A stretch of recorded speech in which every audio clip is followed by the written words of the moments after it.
Hey, what's up? Todd here, and today I'm giving you the Blueprint Manifesto. And I'm basically going to do this in three parts. First of all, I'm going to give you a general idea of what a blueprint is. Second, I'm going to refer to you to some great resources within the day game program that actually have great blueprint material. And thirdly, I'm going to go really deep with question and answer from three of my closest associates, actually the assistants who are traveling the world with me, who have heard me speak about Blueprint, who have heard a lot of my concepts, and they're going to ask the in-depth questions that have never been asked before, and I'll take those questions as a way to go really deep on the concept of Blueprint. Because those of you who were with us for the launch for Day Game know that in the Day Game webinars, there was a 1-hour webinar entirely on Blueprint. And those of you who have watched the basic Day Game curriculum know that there's a coverage of the concept of Blueprint definitely in the Day Game program. So what I want to do here is take it to the next level. I want to take it really deep and get out all those questions that a lot of you definitely have. But first, what is Blueprint? Well, to start off, let's start with the concept that all women are kind of the same and all women are kind of different. Okay, all women have a lot of the same genetic motivations. They want to, well, like any human being or actually any animal, the standard for genetic success is how many grandchildren do you have? How many kids you get in the next generation and how many kids you get in the generation beyond that. And so for that, women are looking for the same standard characteristics across the board in men. They're looking for men who are confident and show competence in life. They're looking for men who are well received socially and seem to have that type of abundance. They're looking for decisiveness, they're looking for strength, they're looking for genetic indicators of good health, all those different kinds of things. However, beyond that very cursory level, every woman has had a different experience. Take two examples. Say that girl A is a middle-class girl from an immigrant family who's worked really hard her whole life and is the first person in her family to go to college. Girl B is from an affluent white family, is very attractive, and has kind of grown up with a silver spoon in her mouth. Those two girls are going to have very different value systems, very different life experiences. For example, if you were to say to both those girls something like, I'm an entrepreneur, the girl who grew up with a silver spoon in her mouth will probably recognize that, and she's been around successful entrepreneurs her whole life. She might view that as a high value guy. The girl who is first generation immigrant, first person to go to college in her family and wants to work and get a solid job, if she hears entrepreneur, what she's going to hear is unemployed or possibly drug dealer if she came from like a low income neighborhood. Okay, so that word has a very different meaning to the two of them, and it's very important that you understand what that word means to one versus means to the other if you want to communicate. And these kind of things are coming up over and over again. When a girl asks, what do you do for a living? Not only are there obviously a million different jobs you could have, but within any particular job, there are different ways you can convey it. You can convey your job in a way that focuses on the experience of doing the job, what you're passionate about, why you got into it, what your dreams are, or you could focus on how it's solid and stable and rigid and regimented, right? Or you could focus on how much money you make, or you could focus on how safe it is. And depending on the girl's value system, that's all gonna make a really huge difference. All right, so every time when you meet a girl, you basically can assess this value system or her blueprint on many different levels. First and foremost, when you walk in, you should be assuming that she probably is like a typical girl. So she probably is going to respond to a lot of those same characteristics that we tell you over and over again in RSD to do, right? Assuming value, having confidence, self-amusing, leading, controlling the frame, all those sort of alpha male characteristics are good general guidelines for the general girl blueprint. However, as soon as you're seeing a girl, when you're seeing how she's dressed, that tells you about her life experience, what her circle of friends are, that type of stuff. The words she uses tell you a lot about her circle of friends, how she grew up, her level of education, those kind of things. Let me actually give you an example of that one. I had an interaction, this is actually in Boston, which is a fairly, potentially a fairly educated city, but also a city where it's kind of in some ways like a working class city. In some ways there's a lot of like corporate industry and not maybe as much entrepreneurship as say maybe a place like San Francisco. So anyway, I was talking to a girl and I kind of made fun of her for being short, and she said, no, I'm 5'4", that's average height for an American woman. Let's just look at that phrase and take it apart for a second. She says, I'm 5'4", that's average height for an American woman. Okay, well, average height for an American woman is this very sort of long-winded way of expressing it. It's a very educated, full sentence kind of thesis way of explaining things. So to me that says she's educated, right? Also, she's saying that average height is a good thing. So she's indicating that fitting in is a good thing, right? But this combination of being smart, being educated, she looked successful, and saying this thing, it says to me this. It says she grew up in an academic situation where she did well. She got good grades, and she stood out by fitting in. Now that phrase makes not a lot of sense. She stood out by fitting in. Basically, she did the things that were expected of her scholastically, and probably the things that were expected of her in terms of work, and she was smarter than average, more organized than average, and got a better than average result from it. And she probably derives a lot of her self-esteem and a lot of her self-concept from that life experience. Okay, so my immediate response to this was, if you're average in any way, we're not going to get along, right? Which is basically hitting on that blueprint, like showing a level of sort of elitism and a level of I want to be above average. I expect people around me to strive, which is hitting on her blueprint, but at the same time, it's undermining parts of her blueprint, because part of her blueprint is that she follows the rules. And in order to have a one-night stand with this girl, or for an interaction to go really well with this girl, I don't want her to be following rules.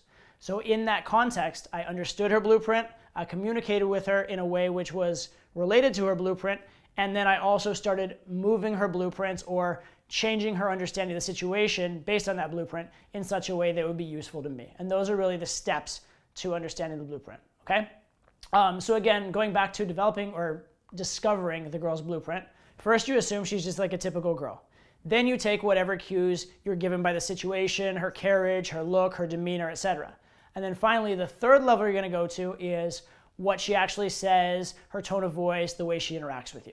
Okay? And then once you understand that blueprint, what I do personally is I kind of have categories in my head. So I've interacted with thousands and thousands of girls in my lifetime. And I've interacted with girls who are bankers, girls who are lawyers, girls who are models, girls who are strippers. And so when I find out a particular fact about someone, I kind of start to categorize them. Right? And now everybody's a little bit different, but if you know that somebody's a banker, she probably has characteristics similar to other bankers. If you know she grew up playing soccer, she probably has characteristics similar to other soccer players. So as I'm meeting this person, as I'm finding out the facts about them, what I'm actually doing is I'm categorizing their likely values, their likely life experiences, and then when I'm asked a question, I can map it onto their reality. So I'm going to give you some examples of this, but before I get into examples, I want to point out one other thing, which is that a girl's blueprint is a fluid concept.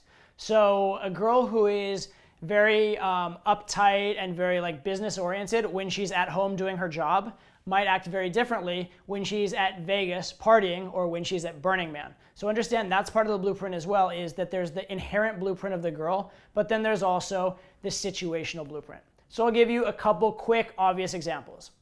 Obvious example number one is the shy Asian girl, right? That's a stereotype that exists because it's very legitimate. A lot of times, if I'm approaching a girl who's Asian, dressed in muted colors, that sort of thing, I would inherently maybe use a slightly softer tone of voice. Remember, you still have to do the normal attractive male characteristics. You still have to get her attention, but maybe soften the voice ever so slightly. In terms of being very harsh with what you say or very complimentary with what you say, I would shade it slightly towards being complimentary. I might speak slower because I would expect that sometimes their grasp of English will be less good than someone who is white, because more often than not, or not more often than not, but more often a girl who's Asian would be an immigrant than a white girl would be. So all these are little variables I would take into account. However, if the girl immediately came back with some witty quip in perfect English and presented a harsh front to me, I would immediately snap back and I would then treat her like a much more Americanized girl. So you're going first off your stereotype, but then secondly and more deeply off of the information she gives you. All right. Another example of stereotype is when I meet girls in Vegas. One of the first questions I will ask them, or one of the first things I will sort of insinuate, is I'll say something about we're not going to do anything serious, this is Vegas. And I'll gauge her reaction to that, right? And the girls who are yeah, fuck yeah, Vegas, that kind of girl, that's a girl that's more in party mode. So I'm screening, I'm thinking, okay, that's a girl that's more likely to have a one-night stand. Secondly, I'm thinking the way that I'm probably going to have a one-night stand with her, if it's going to go down, is to party with her. It's not going to be a situation where we make this deep, intimate, soul connection, and I take her home and we exchange heartfelt stories from our childhood. It's going to be more we party together, maybe when we drink together, I may bounce them to different places within the club, even a different club, on the way to taking them home. So I found out, A, I've screened for, does she have the right blueprint for a one-night stand in general? And then secondly, what is the more fine-tuning that I can do within that screening to cater to her immediate blueprint? Now, the idea of blueprint, I look at it kind of as if there was a river. You can swim upstream or you can swim downstream. And if you're a strong enough swimmer, you could make either one work. So can you get laid without knowing girls' blueprints? Absolutely. If you're an attractive enough guy and you do a lot of things right, you absolutely can. But you're working a lot harder than you need to. It's much easier to swim with the current than against it. So blueprint isn't everything, but it will make you much, much more efficient and much more effective. All right, so now that you have a general idea of blueprint, I'm going to refer you again to two other places you get more information after this, which is look at the core curriculum and then look at the webinar I did on blueprint, and that'll give you even more information. But what I'm going to do right now is I'm going to go really deep on the topic by taking questions from my 3 assistants who probably have heard me talk about blueprint more than anyone. So here are the questions they have, which likely are the questions you'll have as well. So the question is, once you have discovered the girl's blueprint, how do you actually use it to game more effectively? And there are a variety of ways that you can do this. First is, whenever she asks a question of you, you can convey yourself in a slightly different way. For example, if you know that this girl values friendship more than anything else, well, when she talks about what you love about your job, you could talk about all the great coworkers and friends that you have at your work and how it's a really inspiring environment for you, that sort of thing, if that's something you actually believe. If the girl seems to value money very highly, you can talk about the ambitious aspects of your job, or you can talk about how you plan on climbing the corporate ladder, or how you got into it because you want a certain lifestyle, et cetera, et cetera, et cetera. So that's one thing, is that it helps you with how to answer questions. Secondly, when you know what the girl's value system is, you probably can get a decent roadmap of the type of things that she'll be okay with and the type of things she'll object to. And so it will tell you how far you can probably escalate, how quickly, like kind of what her timeline is for escalation. It'll also tell you what types of escalation she's likely to be likely to go along with.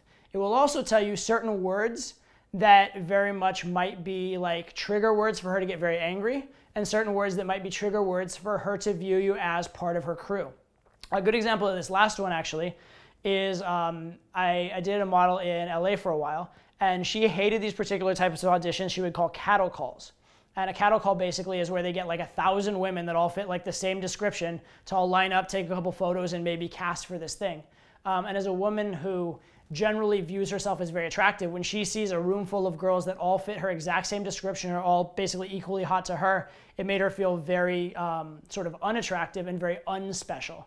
And so relating to that experience helps, but even knowing just the word cattle call tells her you've had experience with people like her, you know her world, you're in that sort of like inner circle. So because of that, she's automatically gonna like, know, and trust you more than she would have otherwise. And this is just one example. Another would be someone's education. If you can tell by someone's blueprint they're very, very educated, well then you can use bigger words, you can use bigger concepts, you don't have to explain yourself and backtrack when telling stories. If you can tell someone's not very educated, then you may want to slow things down, explain things more simply, use generalizations more, because they're unlikely to understand some of the more advanced concepts that they might have been exposed to had they had a higher level of education. So again, all of this stuff is just making you communicate more efficiently with them in terms of you're getting more and better information across more quickly, but also in a way that they're relating to better emotionally, which is really the crux of the matter. So the question is, what are some of the most common hot girl blueprints, and how do you want to adjust to them? Well, first would be hot girls work in a variety of different jobs. Okay, so one type of hot girl would be model. Another type would be like stripper or escort even, but stripper let's just go with for now. Another, or within that stripper archetype, but less so, would be something like shop girl, waitress, other type of hired gun, where they're being paid for appearance but not quite as directly and explicitly.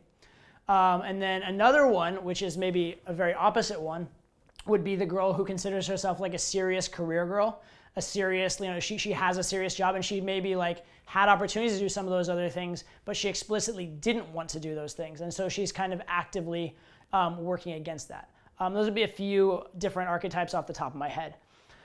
Within the archetype of, let's go model first. The model knows she's attractive. She knows it. And so on a certain level, you need to be not super fussed by the fact that she's attractive. You can't be too overwhelmed by it, so like, oh my God, you're beautiful. But at the same time, if you're too overtly dismissive of it, if you like act like she's not, or if like she brings up the fact that she is attractive and you try and deny it, well, on a way, you're in a certain way, you're undermining her whole career ambition, which is pretty strong. And on another level, you're just blatantly wrong because she does know she's attractive to a certain point. So you shouldn't be denying the fact that she's attractive ever, and you should never be reactive to the fact that she's attractive, but you should be not overawed by it. You need to convey in that case that you have dated and been with attractive women before, and while you appreciate that, that's not the whole package. You're really looking for more. And you can even sort of screen or challenge that girl by comparing her to the hot career girl types, because a lot of times they're very jealous of those girls. You may not know this, but a lot of times girls who are in that model category, they date the hot, high demand, like have their lives together guys, but those guys don't end up marrying them. They end up settling down with a girl who is more that career type a lot of times. And so a lot of times they can have some jealousy towards that. And if you can sort of like screen them that direction, and especially if you can find, it may be hard with some models, but if you can find reasons why they are interesting beyond their looks, or that they're actually smart, or more than just a little plastic figure, that can be very, very effective with those type of girls. So you want to get them qualifying to you, but if you try and qualify them on appearance, it's just not going to work because they know they're hot. They get paid every single week to be hot. Now, that said, and here's a weird little twist on it, which is they do know they're hot, but they actually are self-conscious about particular features or particular little things within being hot because they are being compared to other hot girls. So I would never overtly insult them on their looks, but I might be like, oh, you have such cute little ears or something like that, right? That's a little bit diminutive and a little bit not just giving them full sexual power, but it's not overtly negative and it's not confrontational anyway. And that actually could work as well to get through their sort of like, I'm a hot girl screen. Other thing with this type of hot girl and with all the types of hot girls that is a general across the board thing is you'll sometimes get a bit of what we call the hot girl blasé, which is them basically having had the world handed to them over and over again throughout their lives. And because they've had that, they sort of are not all that reactive to the next guy that's going to come talk to them. So you need to kind of keep talking and self-amusing and be entitled and not emotionally affected by it, because most guys immediately wilt under the hot girl blasé, and that's kind of their screening mechanism. If you can stay in and not wilt, you're going to do very, very well. Next type that we'll get into is sort of more the stripper archetype. This is their sort of stripper, escort, hired gun, and it's all various levels of the same, but let's just deal with it as like hot hired gun, okay? They're working, they're hot. You could do like waitresses, bottle service girls, bartenders. You could break these down into minute detail, and everyone's gonna have its own little variations.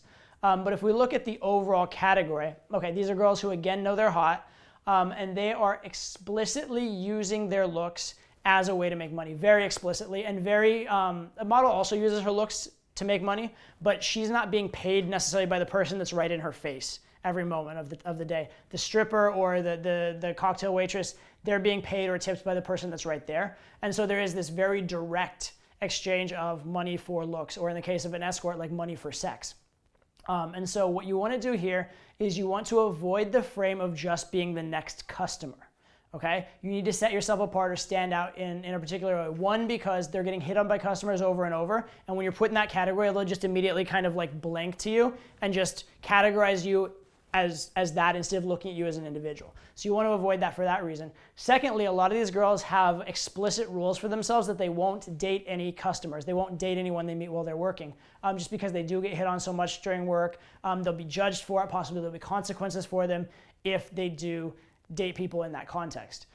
So given all that, you do want to set yourself apart. And what I recommend in these cases is, I've spoken to the hired gun thing a lot. One thing is time constraint. Understand they do have a time constraint during their work. They are going to get in trouble if they talk to you for too long. It is going to be a problem for them if they're seen fraternizing instead of making money. So that's something to be aware of, and that's going to affect the nature of your set. You're going to have to run usually quicker sets rather than longer sets, and you're going to have to get them to buy in very quickly. So what you want to do a lot of times with these girls is possibly even overtly push them away a little bit.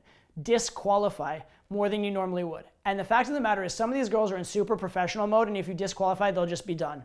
And you kind of have to accept that. But the ones that do respond to you in a particular way. And when you disqualify, say, you know what, if you need to go run along and make money for your boss, that type of a thing. Or, if you have other tables, I understand, it's totally cool. I mean, I think you're fun, but you can go.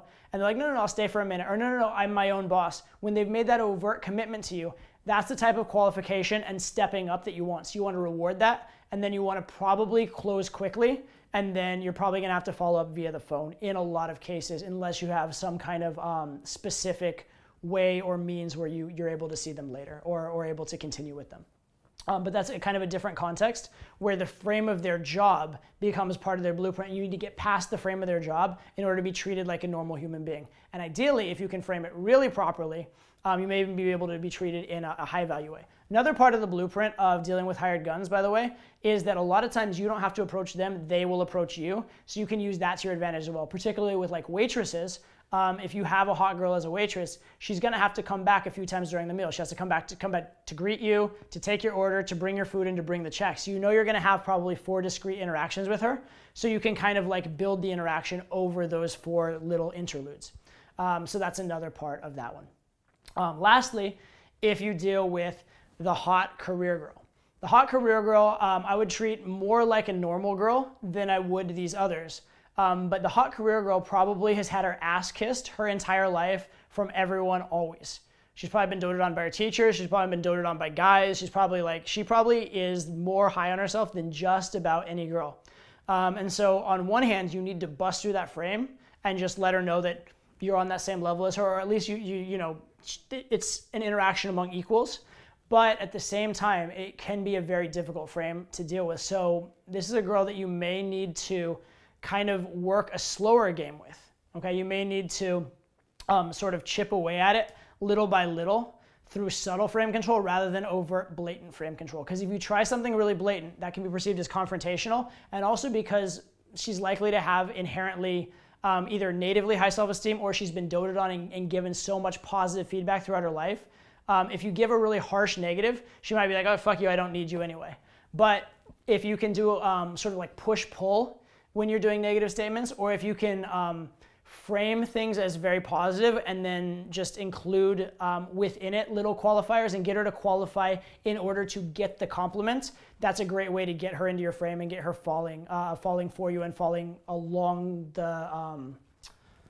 That's a great way to get her falling into your frame and proceeding through the interaction in the way that you'd like it to go, as opposed to the cold, I'm better than you sort of blasé way that you sometimes will. Also, with these girls, try and figure out whether they consider themselves more of a hot girl or more of a business person, and give them some credit for that, and compliment them along the way of the persona they're trying to become, as opposed to the persona they're trying to avoid. Certain ones are very much in the business frame but feel they're too frumpy, and so you want to compliment them kind of on, being stylish or being elegant or something like that. Certain ones are very much in the hot girl frame and want to be taken seriously, and so you can subtly take them seriously without kissing their ass. The key thing there, though, is you can never kiss their ass. These things have to be subtle, and there should be a lot of push-pull going on in these cases. So the question is, how do you follow the girl's blueprints or cater to the girl's blueprints, but still stay congruent to yourself? Or another way of thinking of this is, how do you follow the blueprint or use the blueprint without pandering or without becoming an inherently unattractive man? This is an absolutely great question, and this is one of the questions I get asked so much as I travel around and talk about this stuff. And the key thing is to understand that the different levels of communication. First is you're going in being an inherently attractive man, and then you're catering to her sort of situational vibe, and then you're catering to the specific feedback you're getting from her. But remember that these blueprint adjustments should be small adjustments, not big adjustments. Okay, so you have the characteristics of an attractive man, and you can't veer too far away from them. You also have the things that are true about you in your life, what you actually do for a living, what you're actually passionate about, what your actual hobbies are. And you can't veer too far away from that either, because either you'll be caught in a lie or you'll end up in a relationship where you have to start being something you're not, right? And lastly, if you start pandering too much inherently on a psychological level, you're gonna get in this frame that you weren't enough for the girl, you had to prove yourself. So what I suggest is this. If it's ever a question of this is who I am, or this is an attractive man, and then this is the blueprint, keep this is who I am and this is an attractive man as your primary focus, and make your adjustments to the blueprint small, okay? These are just small, minor adjustments within an overall good scope of how you're conveying yourself. It should never become your primary thing. You never want to give up who you fundamentally are to cater to a girl or to be something you're not in order to cater to a girl. However, if you do have a variety of different aspects of your personality, for example, you act differently among your parents than you do among your peers, than you do among people you're giving orders to, if you have at work versus like if you play on a sports team, you act differently in all these different contexts. And so you have these different facets of your personality. And what I'm suggesting in the blueprint concept is that you can access the proper facets of your personality with any one particular girl to cater to her. So if she's very sporty, you might bring out the parts of you that go to the gym and focus on that. If she's very arty, you might focus on your photography hobby, right? But you're still staying congruently and uniquely you throughout it all. So the question is, what are some specific behaviors or words or lines that you can use to overtly screen for a blueprint? And this is actually a really difficult question to answer because there are so many different blueprints. But what I would say is that even though I can't give you the specific words for 20 different blueprints or 100 different blueprints or a million different blueprints, which is probably what there are out there, what I will say is that the way that I do it personally is I do guess and check.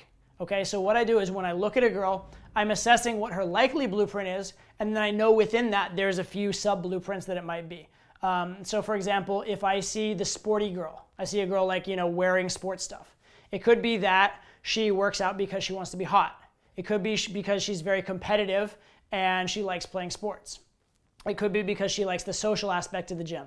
These are various things. It could be because she was told by her parents and teachers at a young age to do things this way, get straight A's, be responsible. And so what I would do is I think maybe it's one of those four. I would screen for one of those four by telling something about myself that indicates one of those four categories. And I'd start out subtly.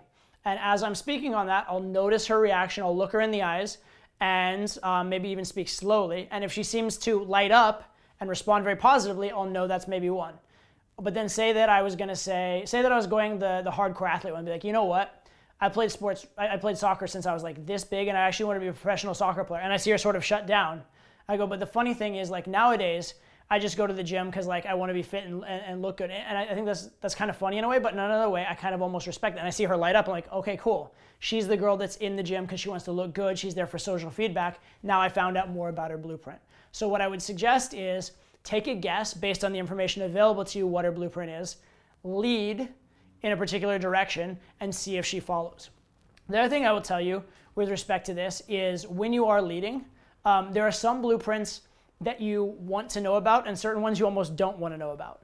So a girl may have her outgoing crazy side and may have her conservative side. And she actually may be more conservative than outgoing and crazy. However, finding her conservative blueprint is not going to help you have a one-night stand. So even if she's more of that, you may not want to try and lead her in that direction. You may want to just like cut that thread and not bother with it. And then if she has maybe that outgoingness, then you would try and lead that one. So be careful about what you're leading because you're finding out her blueprint. But it's like the Heisenberg uncertainty principle. You can't measure something without altering it, right? So you can't measure her blueprint without kind of changing her blueprint based on the interaction. So be very, very careful what blueprints you're screening for. And ideally, what you'd be screening for is the specific blueprints that make it likely for things to go down for you. So here's another approach, which is rather than guess and check the types of things that are likely for her, guess and check the type of things you wish were true and let her fall into those categories. And my actual approach is a little combination of the two, which is I guess and check what's likely for her, and then of those options, I will guess the ones that lead down the path of her being the type of person I want her to be. And if she falls into that, great, she'll light up. If not, I kind of cut that conversational thread and I don't go down the negative blueprints, and then maybe I'll take another conversational topic, find her blueprint in that other direction. Okay, so you want to find the blueprint, but you also want to find the useful parts of the blueprint. So you guess and check with intelligence. So the question basically is, there's this concept that one way to do pickup is to basically just put yourself out on blast, and there's a certain percentage of the girls that are going to like you inherently for who you are, and what game should be is just screening out who are those girls. And that kind of flies in the face of the blueprint concept, because with blueprint you're talking about catering to the particular girl and how she thinks, who she is, that kind of stuff. And so it seemed that there's a paradox between the two. And first off, let me say that I actually agree to an extent with putting yourself on blast and saying there will be some people that like you and some people that don't. And I actually agree with that literally, but more so I agree with that as a philosophical idea. I agree with that because if you sort of think that way, it will make you more congruent in your behavior and it will make you convey yourself as a more attractive person. Right? I don't think it's ever a good idea to just say like there are certain girls that I can't get, but the fact of the matter of being okay with not getting certain girls definitely will help your inner game and will help you to be more congruent with the girls that do relate to you. A huge flaw in that like I'm just looking for the girls that are into me model though is that you're assuming that girls are inherently always the same. Okay, I talked a little bit about how a girl may be different in her job versus how she is in Vegas, or she may be one way, at one period of her life and another way in another period of her life. Take for example, a girl that's with two different type of boyfriends. If she's with a very like type A, successful, like by the book type of boyfriend, she may look at guys who are waking up at noon, have kind of a more lazy feel to their life and be like loser, scrub, whatever. I'm above that. Then she may break up with him. She go dates, maybe like say a yoga instructor who's very present in the moment, very charismatic, but doesn't have such a like regimented schedule and doesn't do everything like by the book. And then she may look back, especially even if she broke up badly with the previous guy, she may look back and, oh my God, stick up his ass, so boring, whatever. And so people are very, very malleable. And what somebody's particular attitude is one particular night or one particular hour of the night when you happen to meet her may not be who she inherently is. Also, if you convey to a girl what your sort of beliefs are and what you want in a relationship, she may go along with it. And she's going to be much more likely to go along with it if you've already had a very positive history with her, if she's already decided she likes you. For example, a lot of girls won't change for a guy at all pre-sex, but after sex will change tremendously for a guy, will mold their life for him, will do all kinds of things for him. So to say that just because she's not super into you right now doesn't mean that she can't be into you later or wouldn't be into you in a different mindset, a different environment, et cetera, I think is a very short-sighted view. Now, philosophically, I do like the idea of going in and putting your personality on blast and especially the idea of not caring if certain people don't like you because that helps you to be polarizing, helps you to convey a lot of positive qualities. But think of that as an approximate model. It's not a precise model. And what you're going to do with this blueprint model is you're going to add precision to it and add effectiveness to kind of layer on top of that model. Now, you should never look at blueprint as you're bending over backwards for every girl that comes along and trying to get every girl and trying to change who you are. But within the scope of you have different personalities that are part of your personality. She has different personalities that are part of hers. And also, in different moments, you're going to change and you can grow together. There is a lot more flexibility than that rigid model would indicate. So I think that's where Blueprint kind of fits into the whole scenario. Okay, so now you've learned a lot more about Blueprint and you have an idea of just how powerful a tool it can be. So definitely go out and use it, but I want to give you a few cautions. First caution is knowing the Blueprint and catering to the girl will never support bad game. You have to still be a fundamentally attractive person. You have to still convey your personality, self-amuse, hold the frame, all those fundamental concepts in game. Blueprint is not a magic pill. It is not something that will in and of itself make your game, if you inherently suck at game, become good. In fact, it's a pretty advanced topic. It's a pretty advanced tactic, and you probably shouldn't even be thinking about it much if you're a beginner at game. If you're getting to an intermediate advanced level, that's when you really want to start thinking about it and having it kick in. But even then, you don't want to get in your head about it. Remember, good game comes first, Blueprint comes second. And this is something that you are going to learn over time. The more women you interact with, the more you gain reference experiences and have had lots of just general information and data gathered through game, the more you're going to naturally start to form your blueprints. So the point of this video is not for you to get in your head and try and figure out everything about the blueprints before you do a cold approach. The point of the video is that you're going to enhance that process and make it happen more rapidly now. And when you do find those blueprints, you're going to recognize their value and start acting on them. But do not let this be something that gets you in your head, okay? Make this a positive, not a negative. Let it be the seasoning on already good game rather than an obsession and something that massively detracts from you just being a generally attractive man, all right? So with that said, go use it, but use it intelligently.